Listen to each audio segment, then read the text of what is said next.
আসসালামু আলাইকুম, কি অবস্থা সবার? সবাই মনে হয় ভালো আছেন। আজকে বের হয়ে যাচ্ছি হচ্ছে কিসের জন্য বলেন তো? আজকে যাচ্ছে হচ্ছে ড্রাইভিং লাইসেন্সের পরীক্ষা দিতে। রিটেন এবং প্র্যাকটিক্যাল দুটোই আছে। ফিঙ্গারপ্রিন্টও মনে হয় আজকে হয়ে যাবে। আমি যেহেতু দালাল দ্বারা কাজগুলো করতেছি, আশা করি যে সব কিছু আজকে একদিনের ভিতরেই ক্লোজ করে ফেলতে পারবো। কোথায় কি করি, কিভাবে করি, আজকে আপনারা সাথে থাকেন, সম্পূর্ণ ভিডিও আপনাদের দিব এবং কিভাবে আপনারাও সহজে এই জিনিসগুলো করতে পারেন এই বিষয়ে ধারণা দেব।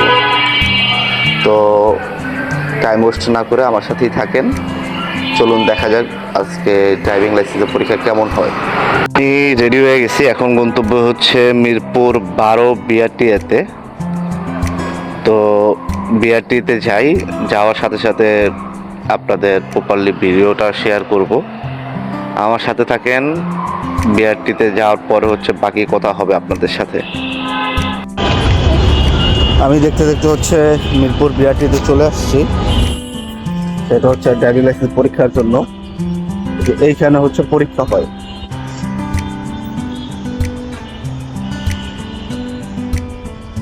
এইখানে আপনারা আসবেন বিআরটির পরীক্ষা দেওয়ার জন্য, যারা মিরপুরের ভিতরে পড়বেন। মিরপুর 12 রাস্তার অপোজিটে, মিরপুর 12 রাস্তার অপোজিটে হচ্ছে এটা পড়ছে। চলেন ঠিক। এতক্ষণ পর্যন্ত তো আপনারা দেখলেন যে কিভাবে কি করলাম। এখন আমি পুরো বিস্তারিত আপনাদের বলি। আমার মেনলি সকাল 8টা বাজে আজকে পরীক্ষা ছিল। তো গতকালকে রাত্রি দরবেশ বাবা আমারে ফোন দিছে। ফোন দেওয়ার পর বলতেছে আপনার সকাল 8টা বাজে যাওয়ার দরকার নাই, আপনিও হচ্ছে 11টার দিকে যাবেন। তো যেই কথা সেই কাজ। আমি অফিসে ফোন দিয়ে জানাইলাম যে ফার্স্ট হাফে আমি অফিসে ঢুকতে পারবো না, সেকেন্ড হাফে অফিসে ঢুকবো, ডিরেক্ট পরীক্ষা দিয়ে। পারপাস কি সেটাও খুলে বললাম। তো আমি সকাল সকাল 11টার মধ্যে হচ্ছে মিরপুর বিআরটি না, এটা বিআরটিসিতে চলে গেলাম, বিআরটিসি বাস ডিপোতে। তো আমি সর্বপ্রথম যে ভুলটা করছি, আমি ভুল করে মিরপুর 13 বিআরটি অফিসে চলে গেছি। আমি ভাবছি এখানে হয়তো বা ড্রাইভিং লাইসেন্সের পরীক্ষা হবে, কিন্তু ওইখানে যা জিজ্ঞেস করার পর ওনার বললো যে ভাই এখানে পরীক্ষা হয় না, পরীক্ষা হয় হচ্ছে আপনার মিরপুর 12 বিআরটিসি ডিপোতে। তো আর কি করবো, মিরপুর 13 থেকে মিরপুর 12 বিআরটিসিতে ডিপোতে গেলাম। যাওয়ার পর দেখি পুরো ফাঁকা, যেটা আপনার পূর্বে ভিডিওতে দেখছেন। টোটালি ফাঁকা, কোনো গ্যাঞ্জাম নাই, গ্যাদারিং নাই। যাওয়ার পর রিটেন পরীক্ষার জন্য বলল। তো আর 300 টাকা দিয়ে একটা টোকেন কাটতে হয়েছে। টোকেন কাটা লাগছে কারণ হচ্ছে আমার যেহেতু বাইক এবং কার দুইটাই আছে, তো দুইটারই হচ্ছে আপনার পরীক্ষা দিতে হবে। তো আমার যেহেতু নিজস্ব কার নাই, তো ওনাদের কার ব্যবহার করব, তাই হচ্ছে 300 টাকা দিয়ে টোকেন কাটতে হয়েছে।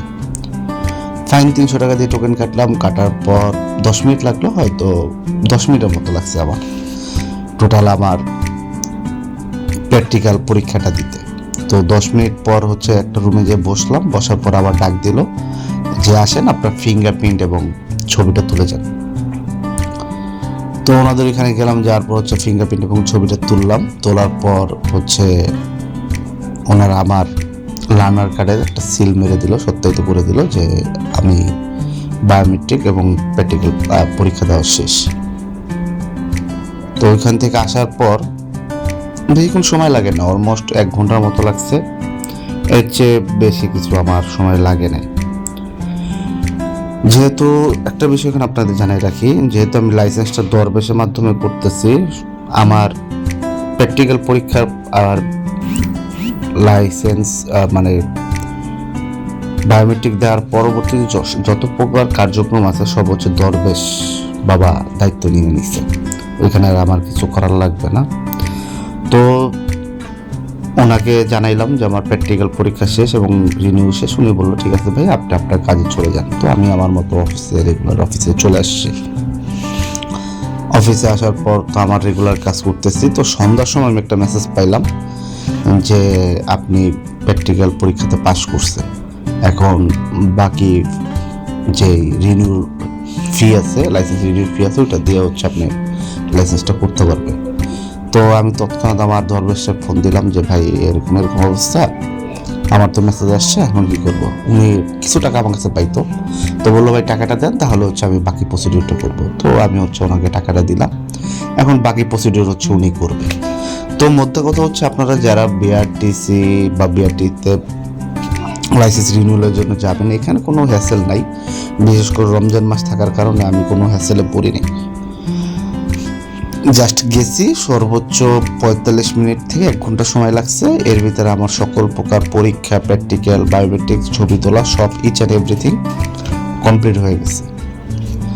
তো আপনারা যারা হচ্ছে নতুন করে লাইসেন্স রিনিউয়াল করবেন বা করবেন, নিজে করার চাইতে আমার মনে হয় একটা দরবেশ ধরলে ঝামেলাটা কম হয়।